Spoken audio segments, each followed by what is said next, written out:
আজকে কামিকা একাদশী 9ই আগস্ট, আর আমি এখন একাদশী ব্রতকথা পাঠ করব। একাদশী ব্রত করলে অবশ্যই একাদশী ব্রতকথা পাঠ অথবা শ্রবণ করা খুবই দরকার, তবে কিন্তু একাদশী পূর্ণ ফল পাওয়া যায়। কামিকা একাদশী ব্রতকথা এই যে আমি এখন এটা পাঠ করছি। আমি হাতে একটা ফুল নিয়ে নিচ্ছি ভগবানের নামে। কামিকা একাদশী।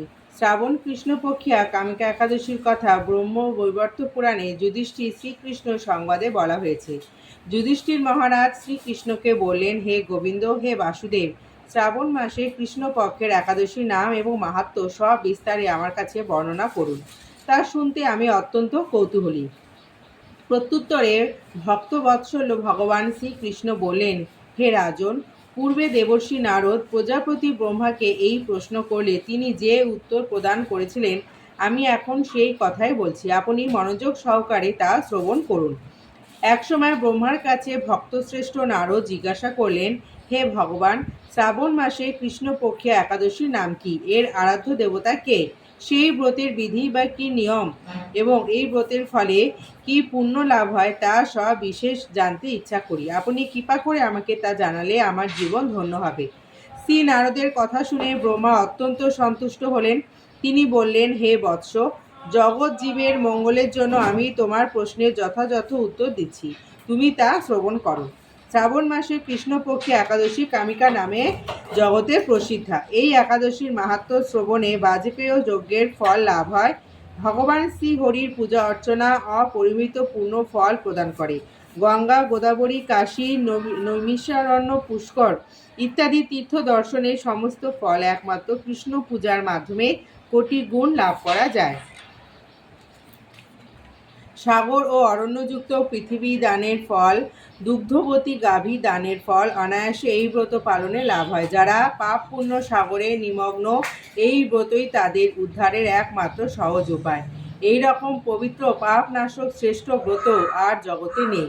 শ্রীহরি স্বয়ং এই মাহাত্ম্য কীর্তন করেছেন। রাত্রি জাগরণ করে যারা এই ব্রত পালন করেন তারা কখনো দুঃখ দুর্দশাগ্রস্ত হন না। এই ব্রত পালনকারী কখনোই নিম্নযোনি প্রাপ্ত হন না। কেশবপ্রিয়া তুলসীপত্রে যিনি শ্রীহরির পূজা করেন, পদ্ম পাতায় জলের মতো তিনি পাপের নির্লিপ্ত থাকেন। তুলসীপত্র দিয়ে বিষ্ণু পূজায় ভগবান যেমন সন্তুষ্ট হন, মণি মুক্তাদি মূল্যবান রত্ন মাধ্যমেও তেমন প্রীত হন না। যিনি কেশবকে তুলসী মঞ্জুরি দিয়ে পূজা করেন তার জন্মার্জিত সমস্ত পাপ ক্ষয় হয়ে যায়। এই প্রসঙ্গে ব্রহ্মা বললেন, হে নারদ, যিনি তুলসীকে প্রত্যহ দর্শন করেন এবং তার সকল পাপরাশি বিদূরিত হয়ে যায়, যিনি তাকে স্পর্শ করেন তার পাপ মলিন দেহ পবিত্র হয়, তাকে প্রণাম করলে সমস্ত রোগ দূর হয়, তাকে জল সিঞ্চন করলেও যমও তার কাছে আসতে ভয় পায়। শ্রী হরিচরণে তুলসী অর্পণ করলে ভগবদত্তি লাভ হয়। তাই হে কৃষ্ণ ভক্তি প্রদায়িনী, তোমায় প্রণাম করি।